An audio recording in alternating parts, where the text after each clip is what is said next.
When investing in real estate, you need to be familiar with three main terms. The first one is cap rate. Cap rate is short for capitalization rate, and this indicates the rate of return expected to be generated from an investment property in 1 year. For example, if a property costs $100,000 and makes a profit of $6,000 a year, the cap rate of this property is 6%. 6,000 out of 100,000. So the cap rate simply represents the yield of a property over 1 year compared with the purchase price. Now, the cap rate alone cannot be used as the sole indicator of an investment since it doesn't take into account future costs and expenses.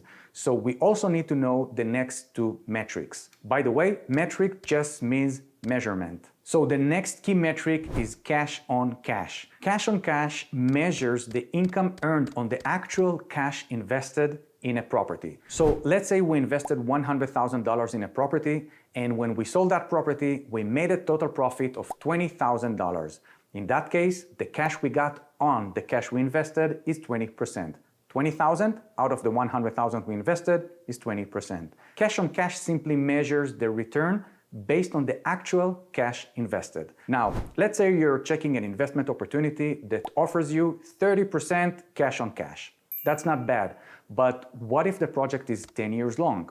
That makes it much less attractive. So cash on cash cannot be used as the sole indicator either, since it doesn't take into account the investment's time frame. That's why we need to also know the third metric, which is the least understood and yet very important to know. This metric is the internal rate of return, or IRR. The idea behind IRR is that money coming in at different times has different values.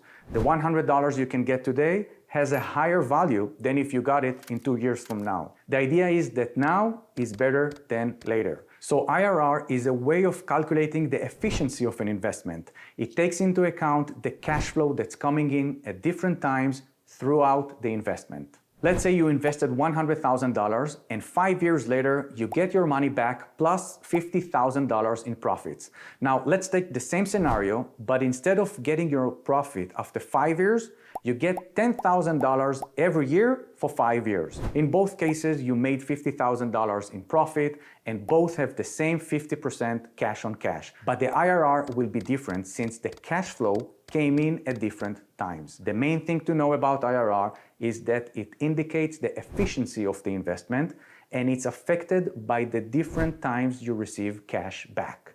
Knowing just these metrics can help you evaluate the potential of an investment opportunity, but it won't be a complete analysis without knowing about the market where this opportunity is. In the next video, I'll share with you how you can find out how good such a market is. Click the link in the description and I'll see you there.